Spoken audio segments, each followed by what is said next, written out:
Hello and welcome to The Found Cause. We have found our cause in serving the Lord Jesus Christ. I'm Michael, the man behind the machine, and to my front it's Theodore, under the PC, under the person of Christ. just us today, and the Muslim Skeptic here in our corner.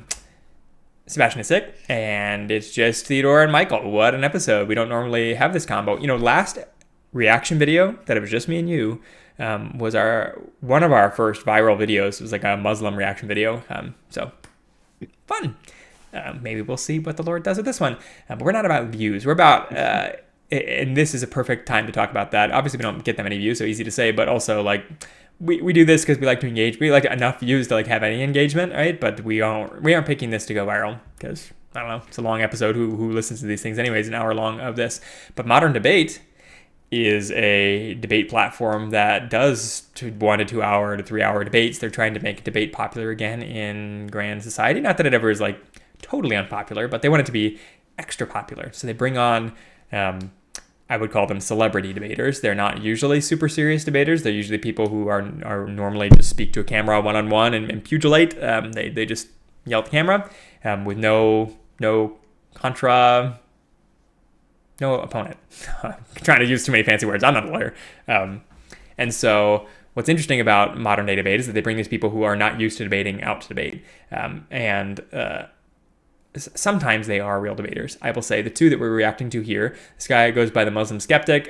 He has a name, Daniel, something that I cannot pronounce, and so I'm just going to go with Muslim Skeptic. But he's a famous Instagram guy. Theodore, you had said you'd seen him before somewhere? Yeah, just in a multi-faith discussion thing. There's a moderator guy, and then it was two Christians / ex-Muslims chatting with this guy and another Muslim guy. And I would say there are several dawa people. Dawa is just the Islamic word for apologetics, the apologist, promoter of Islam on the internet. And it's relatively new because dawa wasn't really a thing before because Muslims preferred not to argue because they would lose. And so they would just stick to themselves in Western countries and or not argue directly. They'd argue just to the camera. But dawa has increased in the last 10, 15 years especially. And I would say this guy is one of the more viral, influential people. There are several of them, but he's probably the most based, if I can put it out there. I'll say he's probably my favorite Muslim debater because he doesn't pull many punches. You can see by his weird hat. I forget all my hats. Some subsect of Islam, right, with the hat, some school of it. So I don't know Islam well enough to know what school it is. It's kind of too much to learn about Islam if you're only debating it every so often, like we are. But he's clearly not super duper based in that he's not wearing other garb. He's wearing a suit and tie or just a suit here. He lives in Dallas, I think, or Houston, Texas. So he's from America. He speaks good English. I assume he is American born in how well he speaks. And but he is based in that he doesn't make he doesn't apologize for Islam. He doesn't say, whoopsie, the Quran doesn't really say that you should not cut off the hands of, they should cut off the hands of thieves, or the Quran doesn't really say that you should be able to beat your wife. No, he's like, you should, and here's the benefits. I'm sure he is not based on everything, but at least he's defending a hard version of Islam and not trying to soften Islam. That's where I give him credit, as I would hope Christians do the same for Christianity. His opponent is a guy named Andrew Wilson, who has no relation to Doug Wilson, in case you're wondering. But Andrew Wilson is equally viral. Like you said, Theodore, you saw this guy, Muslim Skeptic, on multi-faith discussion things, and he does a lot of them. Andrew Wilson does a little bit of multi-faith stuff, but the vast, vast, vast majority of his career is debating women, for lack of a better word. He goes on his own podcast, The Crucible. He's a debate teacher, and then also he goes on the Whatever podcast, which is a great name for a podcast that's viral for having a panel of 16 scantily dressed women and one based guy, and the guy destroys all of them by saying they should stop selling their naked pictures, which is it's like shooting fish in a barrel. It's really easy to do, and the only thing you have to do is keep your cool in front of 16 angry women, which is something. And so I would say the best thing about Andrew Wilson is that he is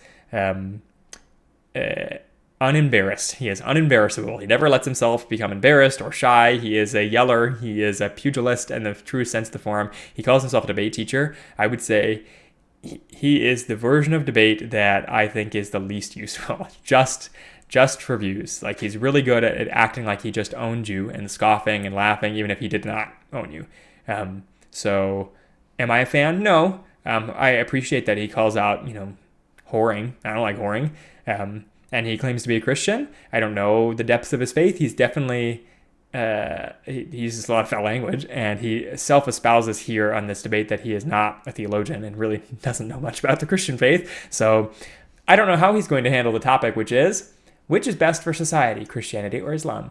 Andrew Wilson versus Daniel. Yeah, again, the moderator says it, but Hakikichu? That is, I believe, how it's said.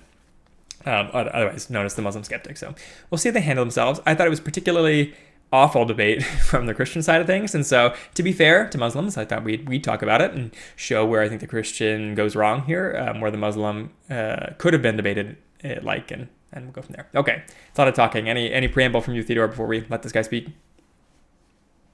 No, I was trying to look up the significance of his hat, but I did not find anything. That's what I mean. There's somebody will know. Maybe a commenter will let us know. No offense to the hat. I understand. It's your thing. In Christianity, by the way, just a sub fact, and I didn't even last episode we were thinking about this off camera. Hats. You're not allowed to wear hats when you are praying, and I would say when representing God, because they show authority. Paul says that they have to show that there's an authority above you. You wear a baseball team's hat, you're showing you're a fan of that baseball team. You're showing allegiance to that. And so in the same way, Paul says that men should have their heads uncovered while praying and in church, and that women should have their head covered because they do have an authority over them, men, or have long hair, something to cover their head. And children can wear hats, of course, and all the rest. But like men, I think should not wear hats when they're standing in representation or praying about Christianity, because it's representative. So yes, of course you can wear hats whenever you want, except for these times. And so I think it's kind of funny that Christians and Muslims and others, that they wear hats, which shows that they do have an authority over them that's like between them and God. I find it interesting. Okay, let's do it. Here's the Muslim Skeptic. War right now is Israel, which is stoking hate so that they can continue their genocide of both Muslim and Christian. By the way, we're skipping some tirade about Israel. He continues on the Israel tirade. I just thought I'd show you the end of it. I'm the ultra fan of Israel. Israel is just another foreign country like every other, and I think they're in a particular time of getting critiqued right now on the right and the left. So no problem with them doing that. I'm not skipping it because I think you should not hear his tirade about Israel, but it's a lot. Christian Palestinians while they bleed America dry. Let's keep that larger context in mind.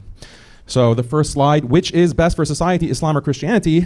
Next slide. The answer depends on which standard we use to judge, traditional or secular liberal values. Traditional values include belief in God, prayer, marriage and gender roles, opposition to degeneracy, and commitment to nation and shared culture. Secular liberal values include individual freedom, gender equality, sexual autonomy, scientific progress, and economic advancement. I will say I agree with most of that. I think what he sneaks in there, which I would disagree with, and I would probably attack it if I were Andrew Wilson, pugilist or not, abrasive debater or not. The thing he sneaks in there is economic advancement. And I would say God promises blessings of economic advancement on righteous living people. And so it is evil to disregard the economic advancement of nations as the blessing of God. And I think it's probably the biggest thing he sneaks in here, because we would agree that these traditional values are good. We would also say that these should result in, with exceptions, of course, because God doesn't promise each individual person that is righteous wealth. But the general course of things is that God rewards righteousness with wealth and punishes unrighteousness with their wealth being stolen. There's 100 proverbs about this. There's epistles about this as well. And so we would expect more righteous nations to also be more successful in the long run. The exceptions are always in short run things, and so we would not promote short run ways of gaining wealth, whether it's via war or stealing or short term wickedness, like selling yourself like prostitutes do. Those things we would say do not promote long term wealth, even if they do short term. And so we would expect that within a generation, or at least within 4 generations, that a nation that practices degeneracy in its true sense to gain wealth will lose the wealth they gain from degeneracy. So that, I think I agree with his opening statement here as far as it goes to that point, and then I disagree right there. And I think it's very important because if we're talking about like the benefits each religion give to society, we should be able to measure GDP as a valid sign of God's blessing. And like gender equality is not, because how do you? It's one, it's hard to measure, and two, it is not a it's not based, right? Like God doesn't say the genders are equal. He says they're equal in worth before Him, but they're not equal in role. And so if we're judging them being equal in role, like that's not a beneficial thing. I would agree with him there. Supposedly, Protestant Christianity has been associated with greater GDP and per capita incomes as well. Yeah, and It's something I've seen. yes, I think there's a lot of compounding factors there that people would complain about, but I think the trend is undeniable that Protestant Christianity is, of course, what we ascribe to, and I would go farther and I'd say it doesn't have to label itself Protestant. Any Christianity that is evangelical and does not deny the gospel, that is, that it believes that God is the one who saves, not man, that man is inherently sinful and needs God's grace in order to be saved, that Jesus Christ is God raised from the dead, and the Trinity is real, and lastly, that God is ultimately the one who saves, not your good works. And so it's not your good works that save you, or it's not God judging your good works that make you saved. Those things are the tenets of Christianity, and there are so-called Christians that have abandoned those things, especially the works-based salvation one. A lot of Christians, Catholics, and Orthodox, those two sects particularly, most pervasively, deny that God saves you apart from your works. They say that you have to do these good works in order to be saved. And we would say good works are a necessary outcropping of true faith. And so if you aren't doing good works, that's not a good sign for your faith, but they are not actually what saves you. And I would say, as technical as that might be, I think the results bear out that Catholic countries and Orthodox countries are not successful. They're more successful than some because their bastardized form of Christianity is better than a lot of other religions and philosophies out there that might run nations. And so they are still better off than many Muslim countries, many Confucian countries, many pagan countries, right? But they aren't as wealthy as Protestant nations. Yeah. We judge by traditional values, Islam beats Christianity hands down. If we judge by secular liberal values, Christianity comes out on top. The reason for this is that Christianity, since the Enlightenment, has been reformed and adopted liberal values while eroding traditional ones. And I feel like this is the fundamental problem with this point as well, is which Christianity is he attacking? Is he attacking Christianity, or is he attacking reformed liberal Christianity? Because is he unaware, he surely is not unaware, that there is reformed liberal Islam as well, especially here in America, and we aren't judging him based off of that. And so this debate is secular liberal reformed Christianity or based traditional Islam better. This is just Christianity versus Islam, which should be a broader statement of like Christianity as a whole and Islam as a whole. And hopefully we all agree that any liberal version of a religion is actually liberalism. It's like a form of Gnosticism. That's liberalism wearing a mask of Christianity or wearing a mask of Islam. Like, we should not judge Islam or Christianity based off of their cultic offshoot, which is the liberal version of them. And I've been reading Nabil Qureshi's book, Seeking Allah, Finding Jesus. Mm-hmm. And he mentions in there that his family was raised a Mahdi Muslim, which is like 1% or maybe less of Muslims, and it's a pacifistic Muslim interpretation. And obviously, this guy would not stand for that. So it's like, again, which one do you stand for? And I was looking up schools of jurisprudence, and the Hanafi school and the Shafi'i school, I believe, make up 50% or more of Islam worldwide. And I didn't look up the others, but these two schools alone, they advocate for death penalty, for disbelieving Allah, and then also death penalty for blasphemy, or beating and imprisoning women if they blaspheme until they repent and turn to Islam, which implies like if they don't, then they're probably going to be killed too. Um, so I'm assuming there are also much more conservative interpretations and radical interpretations of Islam. So that would make up well over 50%. Just the culture law of violence and beating, And that sort of therefore, his advocating for that kind of Islam, which is what we're assuming he is, based especially on him saying like it doesn't have these things that are listed on the screen, right? It doesn't have secular liberal values.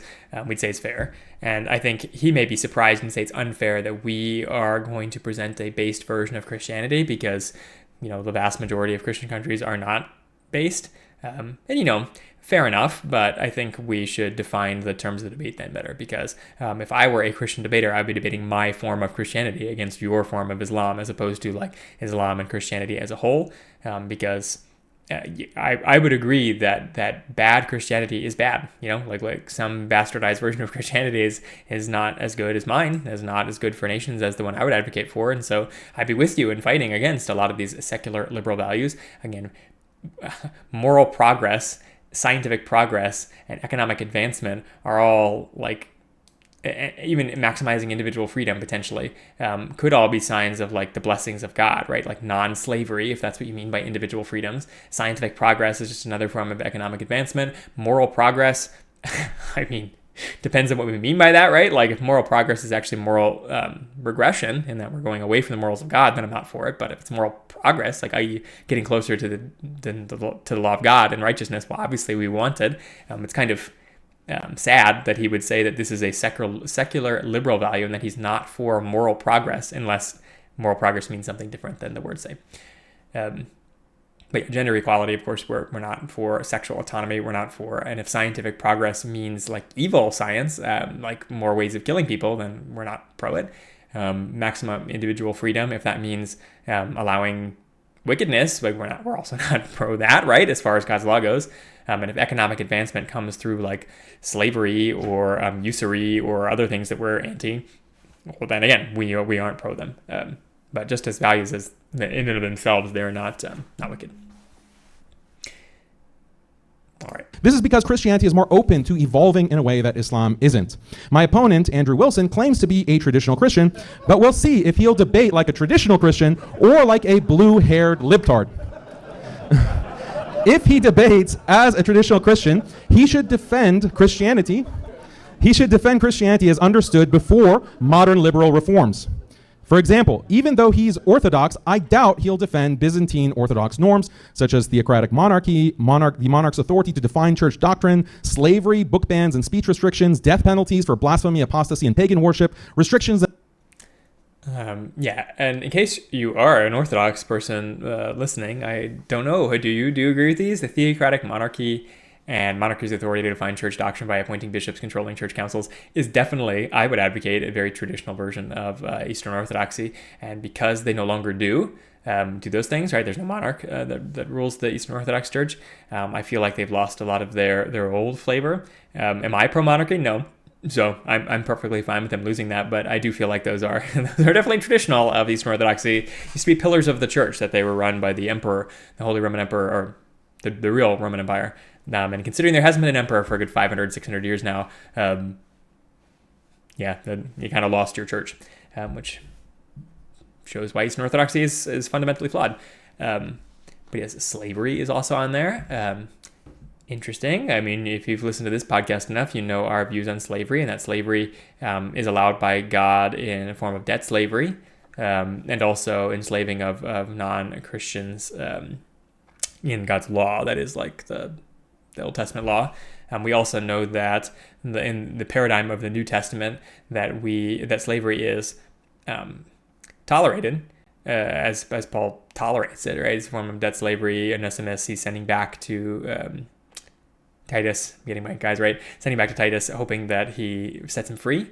But we know that the Israelites in God's law were not allowed to enslave fellow Israelites, and therefore into the new paradigm in the church, we're not allowed to enslave fellow Christians for longer than 7 years. And when they are released from slavery, we're to give them massive gifts so that they can be successful on their way. And it's not a form of like chattel indentured servitude like blacks had here in the States after slavery was lifted, where they didn't have enough money to go anywhere else. And then equally, the debts are repaid after 40 years, every 40-year cycle, but also every 7 years, the debt is reset. And so nobody can be indebted for longer than 7 years. So that's what we would promote as part of a Christian form of slavery. It's not chattel slavery. So we're against man-stealing and chattel slavery. And this chattel slavery thing was abolished, spearheaded by Christians, people who believed in God, and the God making all people, men and women, in His image. And that was in the 1700s. England banned it, and then America banned it after. But it took till the mid 1800s, and even like 1960, 1980 in some Muslim countries until they actually banned it. So there's like I think what the Muslim skeptic is saying here, maybe he's bashing on Orthodox Christianity, but I don't think he is. I think he's saying these things are good.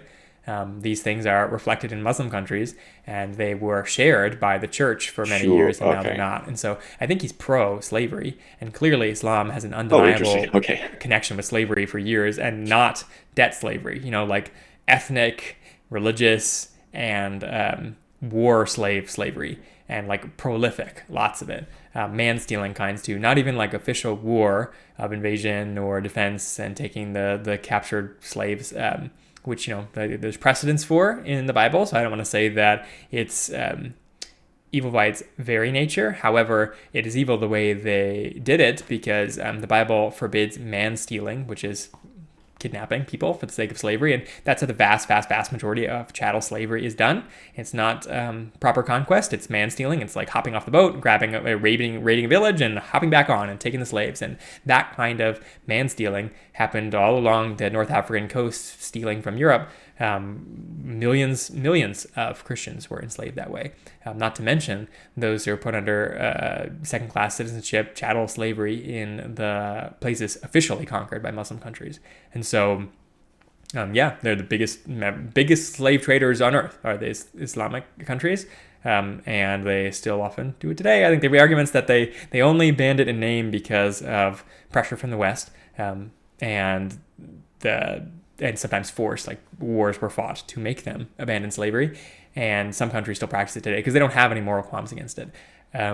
We would say that slavery, as much as chattel slavery and man-stealing is also punishable by death, God also punishes it in the nation's progress. And there's a ton of like socioeconomic ways of why chattel slavery is bad for a country. Namely, it's just not leveraging your population in the proper way. That causes you to decline in prosperity, even though you think you're gaining in prosperity because you've gained laborers. You're actually not. But we would say ultimately that's rooted in God's curse for evil, which is chattel slavery and man-stealing. Anyways, we're digressing here. So he's saying these things are based. You're not that based. Islam is pro these things. Christianity used to be pro these things. You are not pro these things because Christianity is too soft inherently. Islam would never soften. Islam, of course, does soften a ton in the West, considering how long they've spent fighting secularism, which we think is an evil heresy.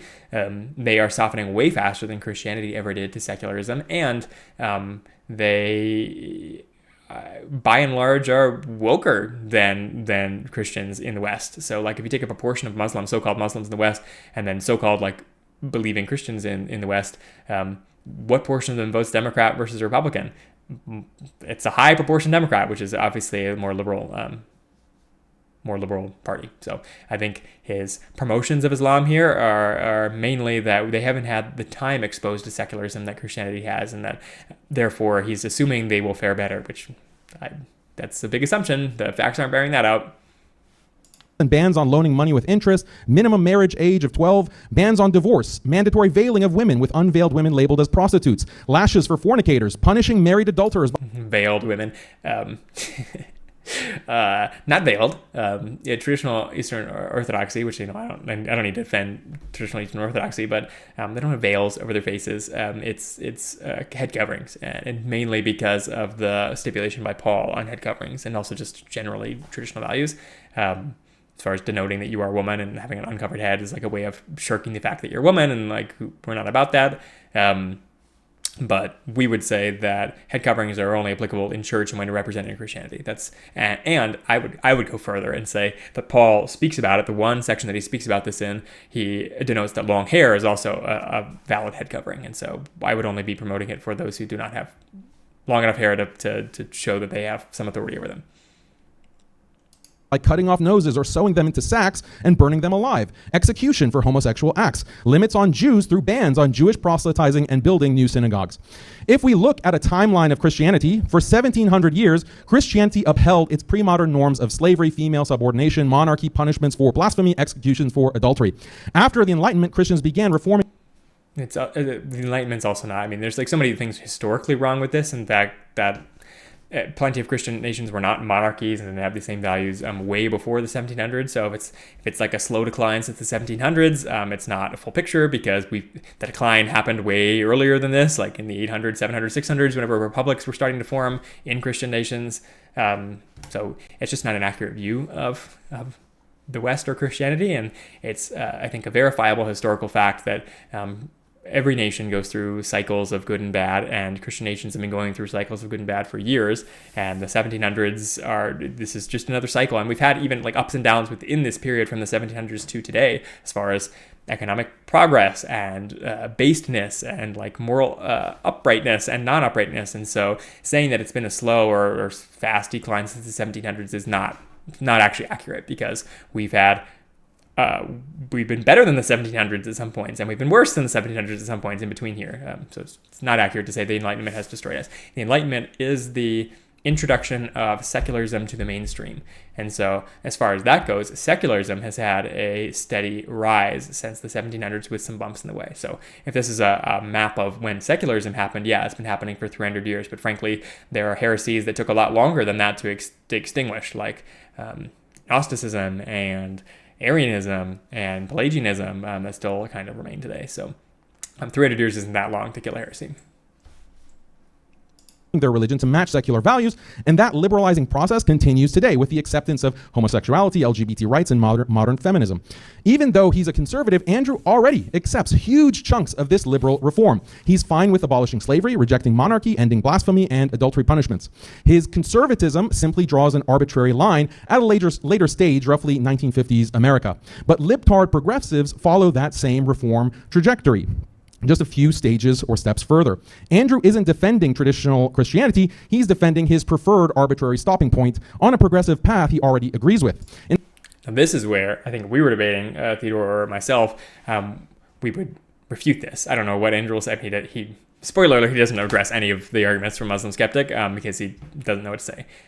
But if you were Andrew, I think you refute this and say, I don't pick an arbitrary position for my politics. I take them straight from the Bible, and I do not want to miss anything that God says in his law in modern application. And so what he does not say, and the law of God does not speak to the benefits of monarchy. It only speaks to the problems of monarchy. It allows for monarchy, it has its limits on monarchy, but it promotes non-monarchy and gives all the reasons why monarchy is bad. So no, it is actually it's actually reform and liberalism from Christianity that ever supported monarchy. And the same for banning slavery. Like there's a lot of banning of slavery in God's law, as much as there is some allowance for certain kinds of slavery. Mandatory veiling, never a thing. So that's a liberal value that was added later. Execution for apostasy and blasphemy. There's arguments for where that comes from God's law. So fair enough. That's where I'd say I would want to base myself on God's law. And if you can argue from God's law to me why apostasy and blasphemy should be executions for those things, or sexual degeneracy, let's argue from the law. Like, I want to be close to the law, as opposed to saying like, no, I've decided based on sociological studies that some things in God's law are good and some things are bad.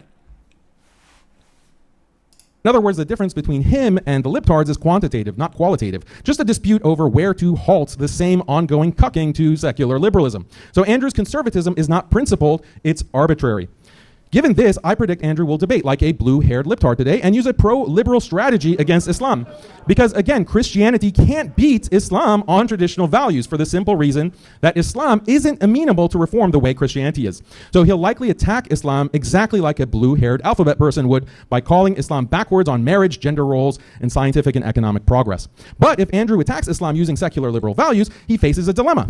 Because tomorrow he's debating an atheist on whether Christianity or secular liberalism is better for society. So any pro-liberal standard that Andrew uses to judge Islam today, tomorrow that same liberal standard can be used by his atheist opponent to judge Christianity. For example, if he says Christianity is better than Islam because it gives women more rights and promotes more scientific progress and health, the atheist can argue that secular liberalism does even more of those things. Andrew knows this, so against the atheist tomorrow, he'll likely revert back to a traditional Christian stance, highlighting issues like LGBT, incest, and low birth rates. I'm not singling out Andrew. All Christian debaters code switch. They know Christianity isn't as based as Islam on traditional values, nor as progressive as secularism on liberal values. Christianity is stuck in the middle between traditionalism and secularism. So to win against either Islam or secularism, Christians have no choice but to code switch depending on who they're debating. I think a weird underlying assumption that the Muslim skeptic is making here is that secularism is more economically beneficial for nations. Again, I think it's the weakest point of his argument here in that he is assuming that secularism is getting the blessing of God. That's odd. I don't. I think secularism is a bane on Western countries and is limiting our economic success. And so that's not what I would say. And so the fact that he is saying that secularism can provide even more economic prosperity is wrong. He's saying that secularists would arbitrarily favor the things that they do, like the freedom of women to whore themselves out or whatever else. And Andrew or any Christian would say, no, that leads to degeneracy. He's right in that we shouldn't just point at Islam and say, you aren't allowing women to whore yourselves out. Like, that's not a bad thing of Islam, right? The bad thing of Islam is it's going above and it's liberalizing God's law by saying not only can you not whore yourselves out, but men are allowed to whore themselves out. Men are allowed to sleep with women and then not marry them, as the Prophet Muhammad did. May he rest in ashes. He took women and told his consorts to take women, his fellow companions, and then not marry them, which is prohibited in God's law. God's law expressly prohibits the taking of war slave women and not marrying them. The fact that Muhammad allows them to sleep with women and then toss them aside without any marriage is insane. And of course, divorce law in Muslim countries is vicious evil, whereas divorce law in Christian countries requires for the provision of the divorced wife, now that she's left destitute without her husband, requires fault for divorce. Secularism doesn't, so I understand that secularism has taken hold in many Western countries, but it also does in Muslim countries. So again, this is not fighting Christianity. This is fighting secularism. And the fact that he's glazing secularism by saying that it is more economically advantageous is pretty telling that he is more influenced by secularism than he might admit. Putting aside this conceptual problem with Christian apologetics, how do we know that Islam is better for society than Christianity? Again, it depends on what values we adopt. Muslim and Christians generally subscribe to traditional values. In fact, all humans, due to biology, inherently value things like belief in a creator, marriage, family, and community. So let's see whether Islam or Christianity is better at promoting these things in society using the abundance of empirical data available. Let's start with a bird's eye view using the World Value Survey, a global project measuring beliefs, values, and cultural changes in over 100 countries. Their World Cultural Map from 2023 groups countries by religion. Protestant European countries are yellow, Orthodox is red, European Catholics are green, Latin America in light blue, and Islamic countries in gray. On the x-axis, countries that value individual self-expression and autonomy are further right on the graph. On the y-axis, countries that are more secular are higher up. The ones that have more traditional values are lower. So you can see in the bottom left, there are the Islamic countries that are more traditional, whereas the Christian countries are more secular and value individual autonomy. How about belief in God? Muslim countries show higher religiosity and belief in God than Christian ones. For example, Pew Research asked people in different countries if they believe in God. For nearly all the Muslim countries, the number was 100%, to such an extent that Pew concluded that nearly all Muslims surveyed believe in God.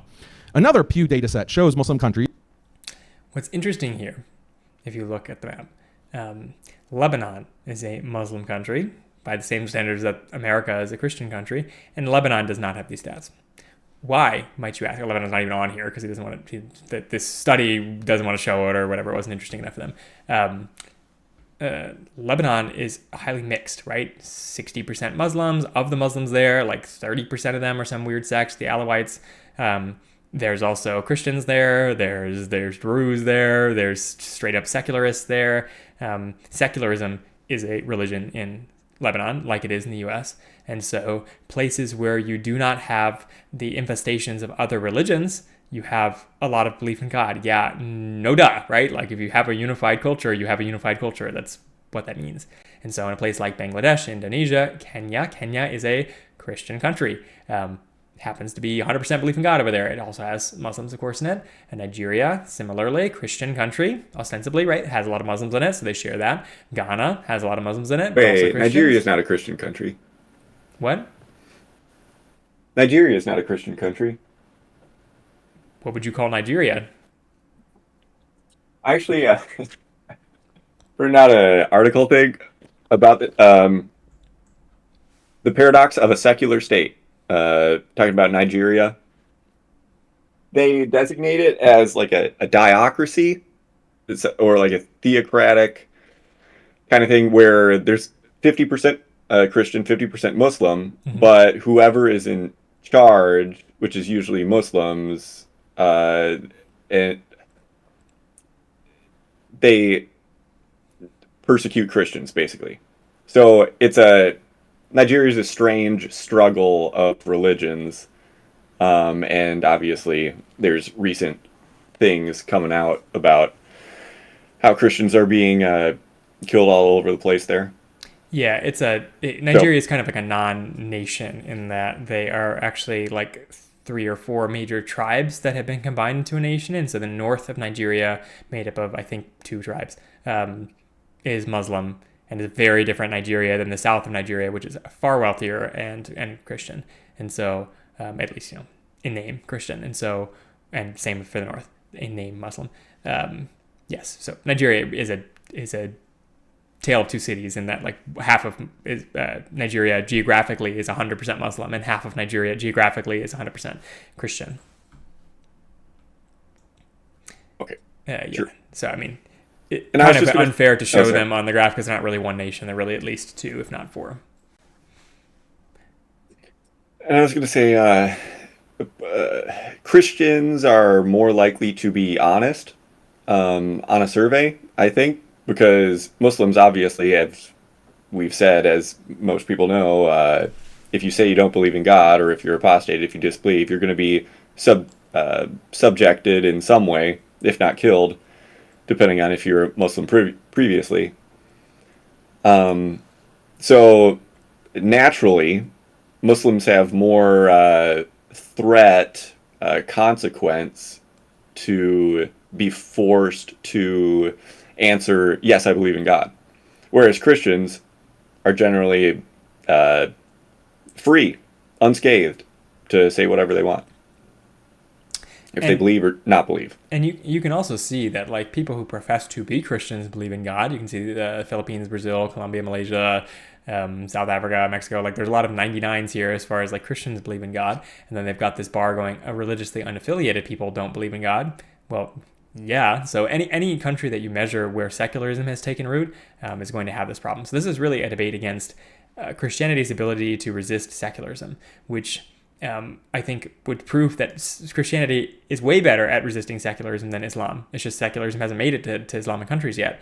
In that Muslims in America or in other secular countries have a way worse time with secularism. They're way less prepared for liberal attacks on the Quran. They're way less prepared for cultural arguments. They're way less prepared for economically surviving under a persecuting culture than Christianity is. And so, yeah, Islam is way worse at fighting secularism than Christianity. And so if that was really the debate here, there'd be a lot more to say against Islam. But the title is not that. And so I wouldn't take this debate that way. But if that's what he wants to make it, yeah, liberalism is bad. Secularism is bad.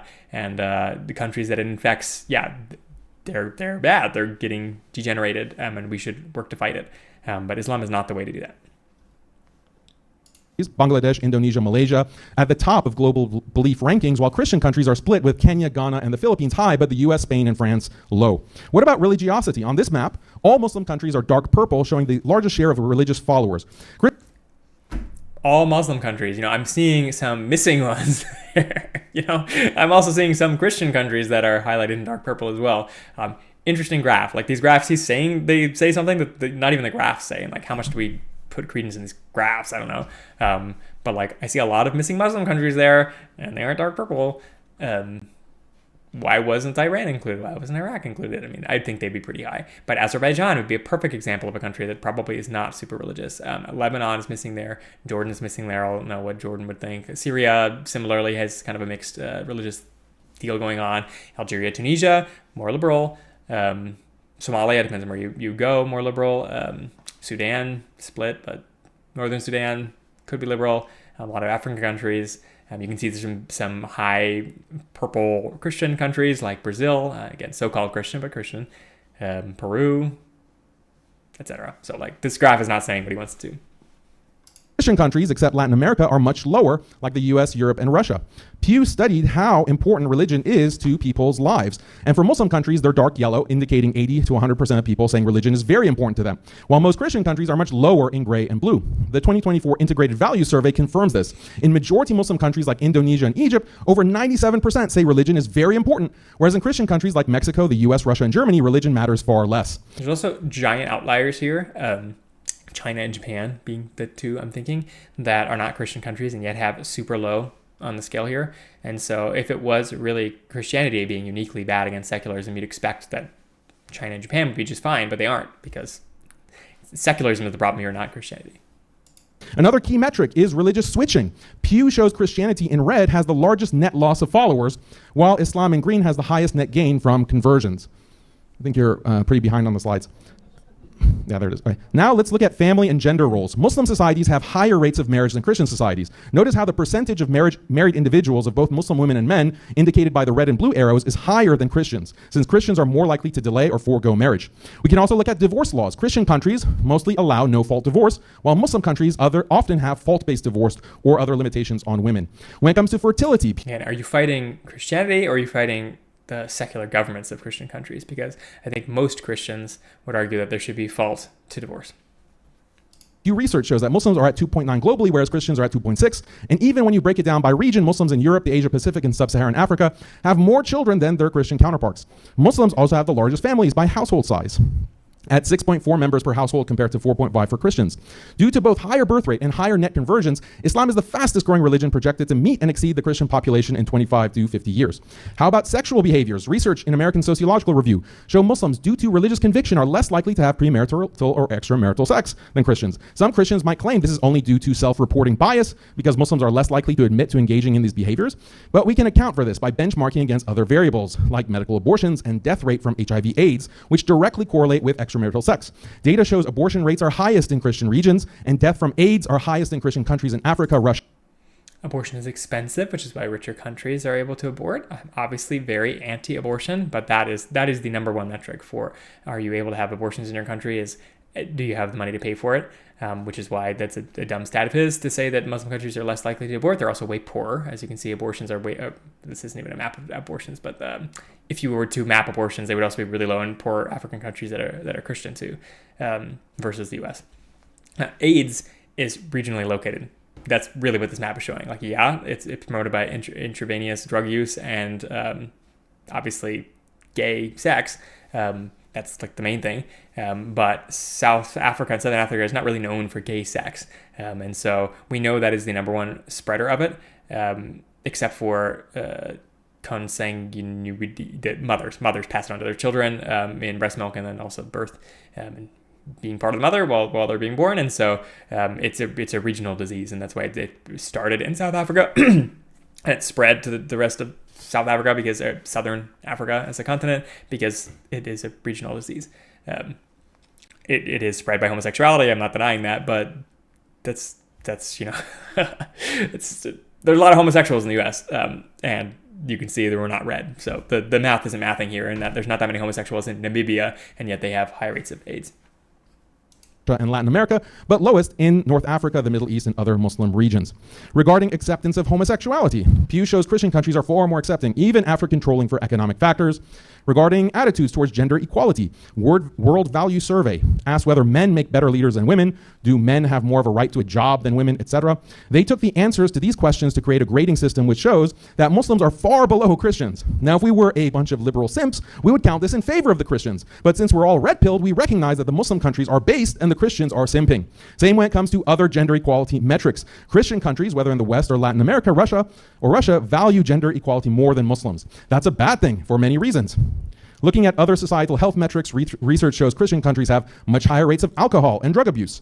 Controlling for economic differences, Muslim countries have lower homicide rates than Christian countries. Stephen Fish's book, Are Muslims Distinctive?, shows per capita murder rates are significantly lower in Muslim countries.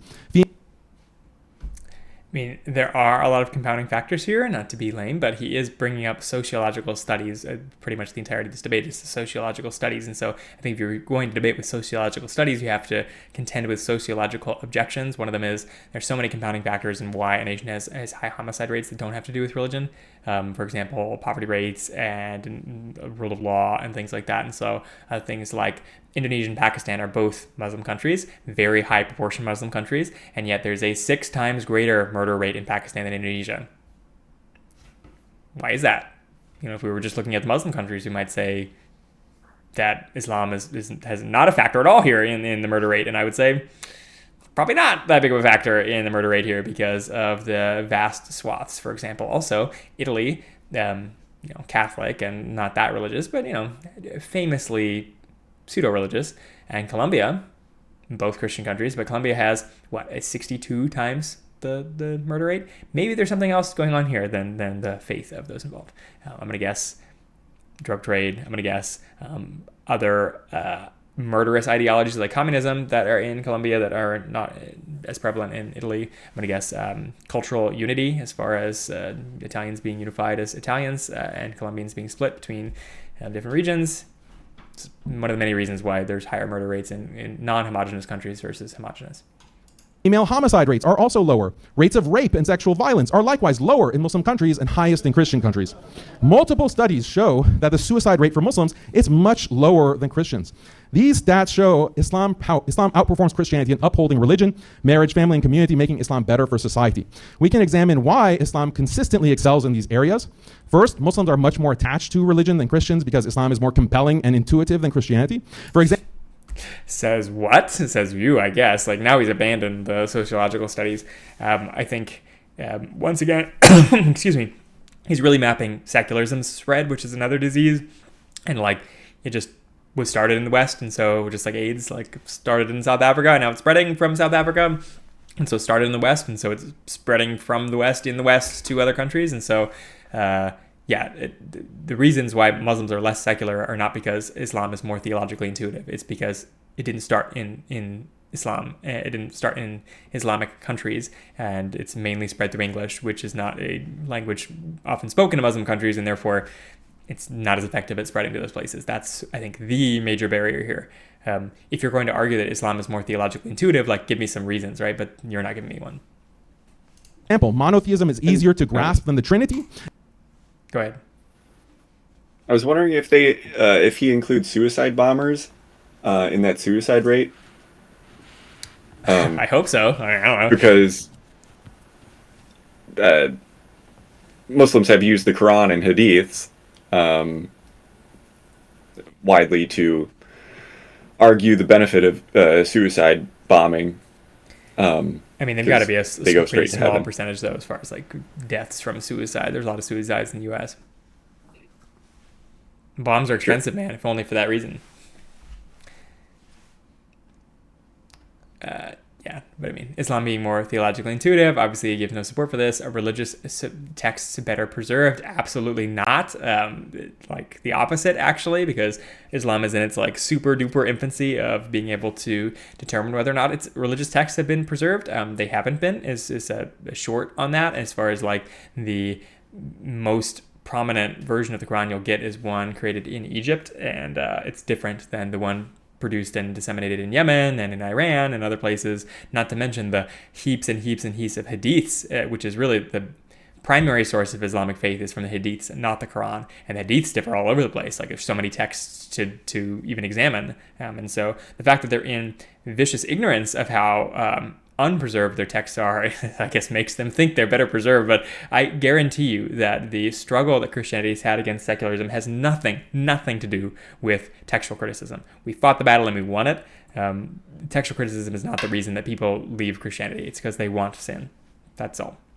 And throw that in there. That's another reason why I guess Christianity would be better, because there's intellectual honesty in Christianity, whereas there's intellectual dishonesty and ignorance and suppressing information in Islam, so as to get everybody thoroughly under the authority of the imam, the caliph, or what are the sultan. And to be fair, I think that the West had similar issues with like authoritarianism in the past too. So it's not like that's unique to Islam. However, you haven't been tested yet. Like the West has been tested against secularism and debate, like we're saying. And as Islam is, like eventually one day, you'd think these countries will be tested in that way. And we'll see how well Islam fares. I don't think it does fare well, seeing how well it fares in the West, which is not very well outside of birth rates. It doesn't do well in these same places that Christianity has survived in. Islam is also more historically preserved. Carbon dating confirms that the Quran Muslims read today traces to the Prophet Muhammad sallallahu alaihi wasallam. By contrast, what is it? It's so foolish to me, because Muslims, even in their own hadiths and like history of the Quran, have it consolidated in every other version of the Quran being burned by Abu Bakr, and then him creating a unified version out of Baghdad. And like he's saying that there are some versions of the Quran that date all the way back to the time of Muhammad, which is interesting considering he didn't write it down himself. So it's his companions writing it down. It's people reciting the Quran, writing it down. And those things were supposed to have been destroyed. And I thought that was the whole reason that the Quran was preserved better, is because of this brilliant move by Abu Bakr. And now you're saying that, it didn't really happen. So there are different versions of the Quran out there. And they trace back to the time of Muhammad, but Christians also have texts that date back to the time of the writers. And so what are we to say? the Bible has evolved through layers of editing and reflects the theology of Paul far more than the teachings of Jesus. Fact check where? That not true. Textual criticism is like would love that to be the case, and it is not the case. And it's tested by many critics to see if the Bible actually has evolved. And to say again, spoiler alert, it has not. Islam also has better preserved traditional life and family through a clear, comprehensive system of Sharia. Christianity, by contrast, offers only broad, highly malleable principles that different Christian groups interpret in conflicting and often. It's not true. It's not the vast majority of Christian history has treated Christian law. Christian law is particularly specific as well. That's way better and way more based than Sharia law. Sharia law, on the other hand, is vague and insane in some regards, as far as like we both have punishments for thieving, as we should, but the thieving punishment in the Christian law is to pay back double, triple, or quadruple what you stole, depending on the ruling of the judge, which can be paid back also with slavery, which is a maximum limit of 7 years, right? And so it's restitution to the victim and punishment to the victimizer that's due to the thing that he did. It's not, it's commensurate with his crime, right? Double the price, not infinite slavery forever, or not instant slavery. Like if you can pay back double the price, then you pay it back. But in Islam, you lose the means to make any money at all if you steal. You lose both your hands. There's no justice. This is not commensurate. And also it doesn't leave any room for like the restoration of the victimizer. It doesn't help the victim out at all, obviously, because the victim isn't benefited from seeing the hands of his victimizer chopped off. There are other systems of justice like that are bad. I think the American system is often wrong when it doesn't help the victim out at all of thieving. It says, oh man, that thief took a lot of your money. Let's take more of your money and put that thief in jail and feed him and clothe him for a couple of years from your expense. That's slavery in all but words, and the victim gets none of the proceeds. So I am also anti some other forms of punishment, but Islam is no more based than crappy Iceland or crappy US as far as this goes. in contradictory ways. A Christian rebuttal could be that even if Islam excels at traditional values, it falls short on secular ones like individual freedom, self-expression, and scientific or economic progress. Christianity, they could argue, wins overall because it blends the best of both worlds, preserving core morals while still enabling the modern achievements of the Christian West: more freedom, science, technology, and higher GDP. This argument has fundamental problems, however. First, is Western prosperity due to Christianity or secularism? For example, how much of Western greatness comes from pre-Christian traditions like Greece and Rome? Furthermore, if Christianity drives prosperity, why haven't the oldest Christian nations like Ethiopia and Armenia matched the West's success? Because they abandoned the gospel. And I would say they did benefit from Christianity for the years that they were successful, but they have abandoned the gospel. We can point, I think, honestly, you can point to the success of nations historically for when they were with the gospel and without the gospel. Just if you traced their theological history and then you also traced their historic significance, you would see a direct correlation of a couple generations of theological degeneracy leads to factual, relevant degeneracy. And I expect the same to happen to the US if we don't regenerate in Christian theology as well. So I point to those and say they have left Christianity. Likewise, recently Christianized societies like El Salvador and the Philippines have no comparable prosperity. Finally, once again, El Salvador and the Philippines, although Protestantism is moving, like real gospel stuff is growing there, it's nowhere near the majority. The majority of it is Christ, gospel deniers, I should say, not Christ deniers in truth, but the gospel deniers. They believe in works-based salvation. So, no comparable prosperity. Why do more? On the last point for Ethiopia and Armenia, does war have something to do with it? Because, like the Ottomans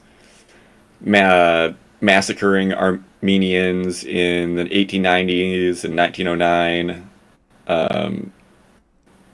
Ottoman government in World War I. Genociding Armenians 1915 and 1923. Let's see. Ethiopia has many Ethiopia, Ottoman. Yep.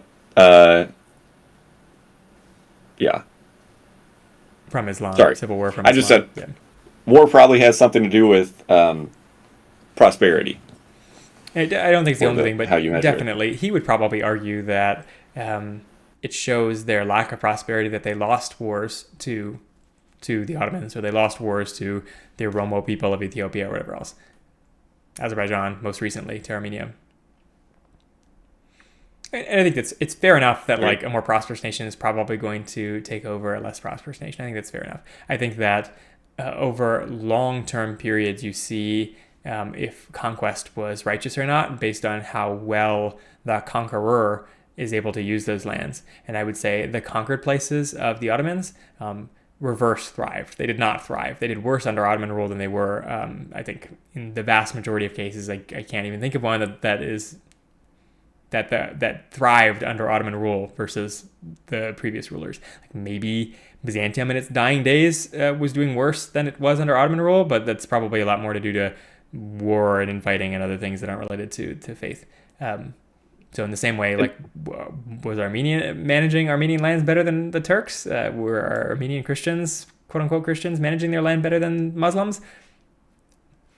I don't think any standard would say they were. All those places reduced in wealth when taken over by Islam. So what are we to say about that? I would say that Islam is not a better system. They may have conquered from their core territories, but that really just speaks to the wealth of their core territories. And were they Muslim or not, they would have still conquered those areas or been able to conquer those areas. Devoutly Christian societies have. So, prosperity, we're just talking about like money.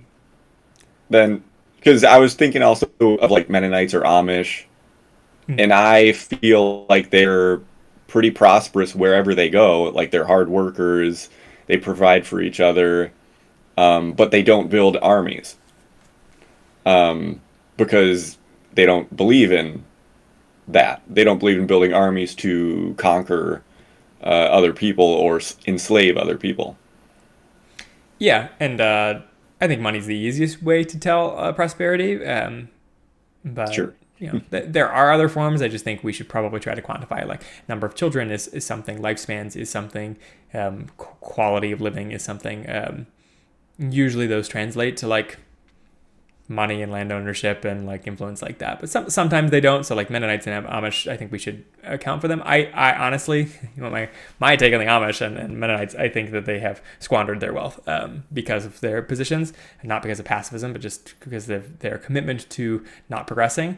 But that, they are more prosperous than a lot of peoples on the earth in the amount of children they have and other things. So they have wealth. It's just not as much as I think they could have had. I have Mennonite ancestry, so I have to defend them.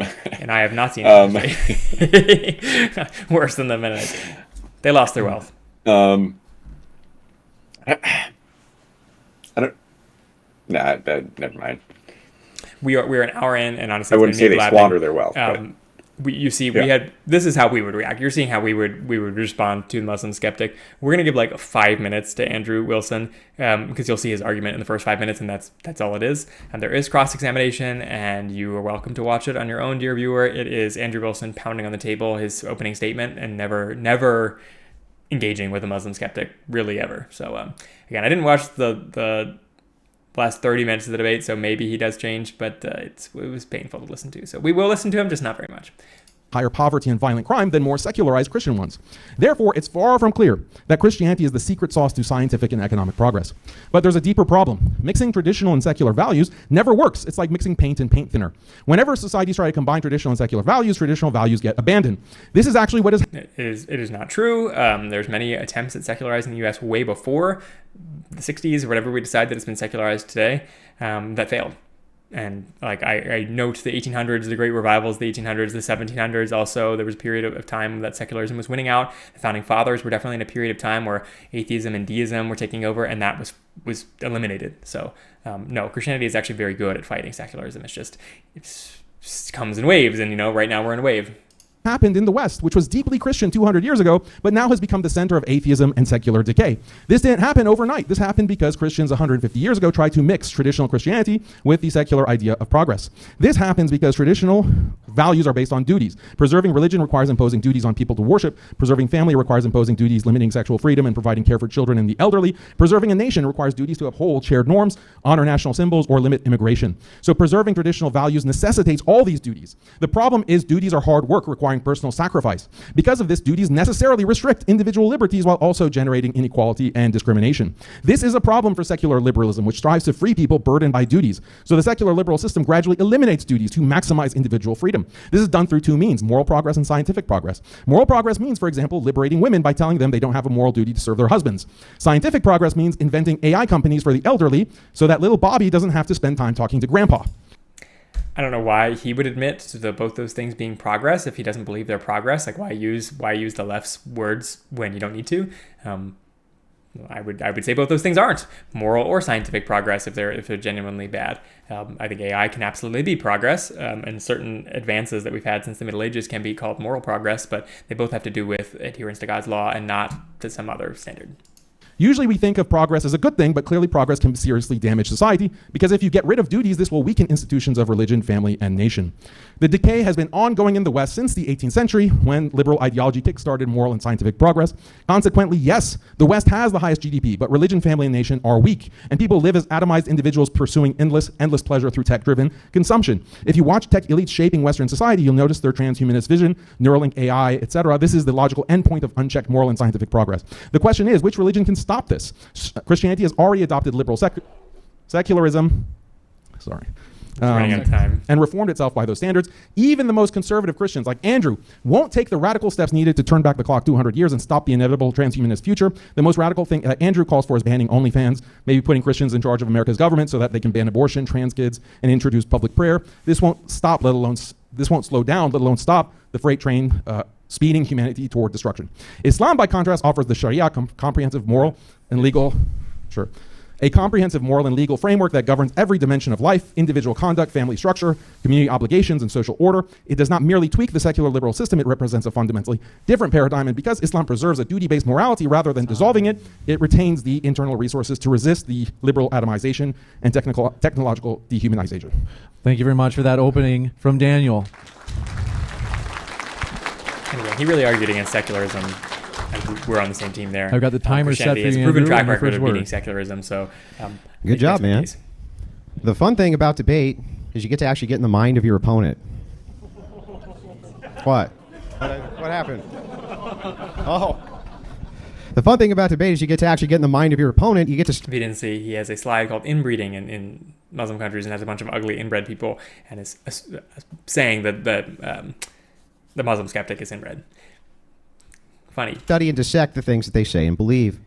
After watching Daniel for hours, a few things became obvious. The first, he's a far better Muslim apologist than I am a Christian apologist, that's for sure. Uh-oh. But he's far weaker on politics than myself and the nature of the world. The second is that he's an above-average debater, but he ain't quite God tier. See, if I were Daniel and fighting from his worldview, I'd point out Christianity is fractured and weak, that Christianity is totally incapable of fighting back against the degeneracy of our time. First of all, just from the debate perspective, I have to say I don't buy this at all. If a Muslim or if any other opponent to a person that I was favoring was doing this kind of tactic where after the person's already given their opening statement, you predict what they're going to tell you. I don't believe you. You wrote this down right now, you know, like you already heard his opening statement. So the I'm predicting how he's going to debate only works from the opening statement side, the first guy. So the Muslim skeptic does it, obviously, and he uses that same technique, but it doesn't. You can't do it after the fact. It's like cheating. Its impotence has led to social categories of degeneracy at levels nobody could have predicted, especially with the advent of the internet. I would point out Muslim societies don't work that way. That Muslims have feminism and degens under control. That everything in modern-day Christians in the West are fighting for against degeneracy, Islam has already achieved in their lands. That's what I would do if I were Daniel. When talking about which is better for society, Islam or Christianity, this becomes a powerful argument. But I'd go a step further if I were Daniel. I'd also say my opponent will argue like an atheist progressive. That Andrew Wilson, the guy who promotes anti-feminist and egalitarian doctrine, is going to sit up here and act like an egalitarian progressive and cry about Islam being mean to the women and cry about Islam not being very nice to the gays. Well, you were fucking wrong. Sadly for Daniel, while this tactic would normally be effective against a sewing circle Christian, I'm not part of that cast, sir. Now, let me get into my argument for why Christianity makes better societies than... Man's man, you can hear the pugilism. Yeah. Sorry for the swears. Like I said, don't know how Christian he is, but he's definitely a talking head. Islam, and it's pretty simple. Islamic societies breed an inbred population. Next slide, please. And by the way, that's the whole argument. Does he deviate from this? No. Does he engage with anything the Muslim skeptic really has to say? No, he just keeps shouting that Muslims are inbred, which he'll have some things to support. And I would agree that they do support inbreeding because of bad law. Just goes to show that Sharia is not perfect, which is, you know, that's definitely a point. I don't think this is an invalid point. I do think that inbreeding leads to worse societies, and God's law, which Muslim skeptic will never get there because we're not going to give him enough time to speak. The Muslim skeptic points out that Christianity doesn't actually outlaw cousin marriage, and that it's only like later secular liberalism that did. But one, way before the Enlightenment, and two, God's law does outlaw cousin marriage, like right out the gate. In fact, it does it as soon as the law is given, does it. And so the only reason it was given late, because the law is, you know, not the beginning of humanity, is that cousin marriage was required for like the first generations after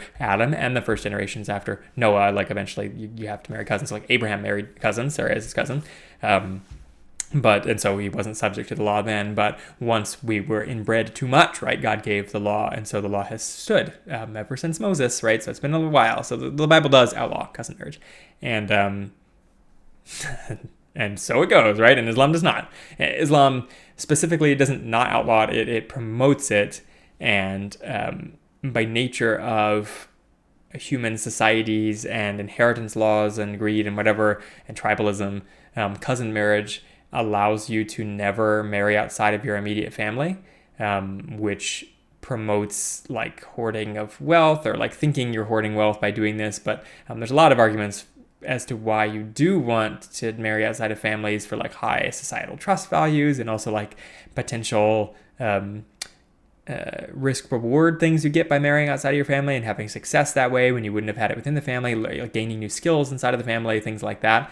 But also just straight up like God's curse on the genetic degeneracy that happens when you only marry inside of a family. So there's like a lot of reasons why cousin marriage is not good, and is outlawed by Christianity and is not by Islam, and it does affect their countries. And so this is definitely something that impacts. Is it the only thing though? It's not, and he will only harp on this. So I don't want to give him that much credit. It's a perfectly fine point, but like there's so many things to discuss. The hour and 7 minutes that we discussed about the Muslim skeptics could have been talked about, but no, he sticks just to Muslims allow inbreeding. Which, maybe it's a strategy of never wavering until the Muslim skeptic gives a good argument against inbreeding. But I think the Muslim skeptic does, in that he's like, well, do you have anything else? And he's like, no, this is it. Which means to me, any philosophy, any religion that does outlaw first cousin marriage is now of moral equivalency to Christianity in the eyes of Andrew Wilson. And maybe if they outlaw second cousin marriage and third cousin marriage and fourth cousin marriage, they'd be even more righteous, because the chances of inbreeding are even infinitesimally smaller. Like, this is not the way to make your entire basis of your religion just that you don't have a degree of inbreeding. Muslim inbreeding has been occurring at a high rate for about 1,400 years since the early Islamic period, encompassing most of the land still occupied by Islam today. It spread from the 8th to the 15th century, moved into Persia, North Africa, South Asia, where it remains and has created some of the dumbest fucking human beings on planet Earth. And if you're debating like this, you're getting for the clicks or something. I don't know. I don't think he's having the impact he wants. Common type of inbreeding is first cousin marriage. The rates of first cousin marriage in comparison to Christian nations is staggeringly high, even in comparison to regions occupied by Arab Christians. When a nation has both Christians and Muslims, Muslims are often double or higher than Christians. Example, India, Lebanon. Next slide, please. Muslim inbreeding. Oh, sorry about that. Pakistan at 65%. 65%, meaning more likely than not, you're having sex with your cousin, and if you're not, you're the weird one. Okay? For the low IQ members of MDD, that means these people are more likely than not having sex with their aunts or uncles' children. Saudi Arabia, 50 to 58%, with an average 76 IQ. Who would have thunk it? UAE, 54%, 82 IQ. The crown jewel of the Arab world, you are more likely than not to be banging your first cousin. Iran, 40%. 80 IQ. Yemen, 45%, 62.9 IQ. Qatar, 30%, 80.8 IQ. And so I'm letting him run this out because, this is a fair enough point. Doesn't need the expletives, but there are compounding factors in IQ, which Muslim skeptic is going to bring up. But obviously IQ is genetically influenced, and IQ is important. If you're not familiar with the arguments for why IQ is one of the most important metrics for societies, IQ is just your ability to learn. So it's a measure of smarts, but it's not book smarts, like your ability to learn. And so you may not be trained or honed. So IQ isn't always an indicator of greatness, but it often is, because high IQ individuals often are able to reason and are nicer and adhere to laws better, because they're able to understand the righteousness of God better than somebody who doesn't. They don't always, though. Obviously, it's not a guarantee of righteousness, because sometimes they get too smart for themselves, or they're not trained well, right? They're not honed well, and IQ isn't necessarily good for society, but a low IQ is almost always necessarily bad for society, because it makes for people who are more driven by their passions. They're unable to understand why certain laws exist, and therefore not only are they less economically advantageous, they're not as smart, they're not coming up with new ways to make money, but they also are less righteous in general. There's a threshold of IQ that leads you more likely to result to violence, because you don't understand, or you aren't able to get yourself out of your economic position because you're not smart enough, and so you result to violence or thieving or something like that. So IQ is a valid test of whether or not a society is better off or not. That's fine. It's not a particularly Christian way to do it, right? It's nothing special about IQ that makes it Christian or not. What he won't do here is show you why Christianity improves IQs. He just shows how Islam hurts IQs because of cousin inbreeding, which it's really badgering your opponent that Islam is bad for societies, not saying that Christianity is good for societies. And I feel like that's a huge mispart of this debate, let alone all the other stuff that he could have talked about. Now, we're going to continue, right? Oman, 36%, 78. Syria, 39%, 74 IQ. Turkey. And you see his point, this is happening. It's not just that, in theory, it allows for cousin marriage. They also marry their cousins. It does happen. And I'm just going to skip through because it's more of the same, right? He's showing the bottom 20 least productive sub-Saharan African countries are all Muslim. Yep. And the consanguinity rate, the rate of them inbreeding, is really high in those countries. So like the fact that they're poor is correlated with the fact that they are inbred. Here's all the problems with low IQ individuals. Violent offenses are 4 to 6 times higher. Arrest and incarceration is 3 to 8 times higher for IQs under 80. Teen pregnancy is higher. Child neglect and abuse is higher. Intergenerational poverty is higher. Like, all these problems with low IQ. And here's clearly a ChatGPT readout, I think, but of acceptable IQ ranges, and that is that really anywhere under 85 is not high value labor. It's basic jobs, practical skills, routine labor. It also has all the problems of like societal degeneracy. Now above 85 is where you start to get like fine. You can operate society, and that's why I think IQ is not an end all be all for the benefit of society, but below 85 is like a problem point. Just like lifespan is not the end all be all for society, but like if your average lifespan is below 50, you don't end up with like grandparents, and that's a problem, right? Like if you have no grandparent influence, that's a problem. So you don't have to live forever. It's just, grandparents are a thing. Leadership, high level, profit Earth. Literally. You think I'm being mean? I'm not. They're literally some of the stupidest people on planet Earth. Everywhere Islam goes, inbreeding increases and societies become worse. Where Christianity goes, inbreeding decreases, so societies do better in almost every material way. Let's just point out here, as I wrap this up. 1 second.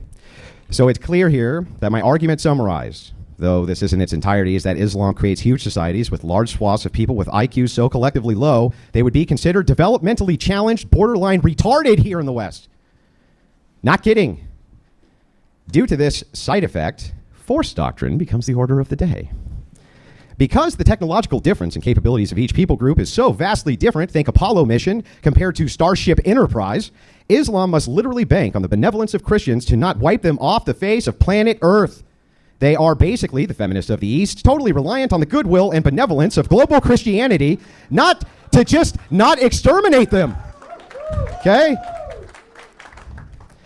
And take their resources, always appealing to the mightier force for their existence and the benevolence of that very people group who Daniel today is arguing doesn't make better societies, which is a laughable proposition. Even absent the degeneracy of a people group must be able to competently defend itself or bank on the benevolence of the people group, which can. And almost everybody is going to prefer the society that can. Now I'll say, and to this point, it's interesting saying that Muslim countries are so backward that it's apparent they are worse. So much so that it's apparent that the United States and or Europe in a coalition, if they wanted to, could absolutely own every single Muslim nation like they did at some point or another, right? The whole world was conquered by the West, Christian West, secular West at some point.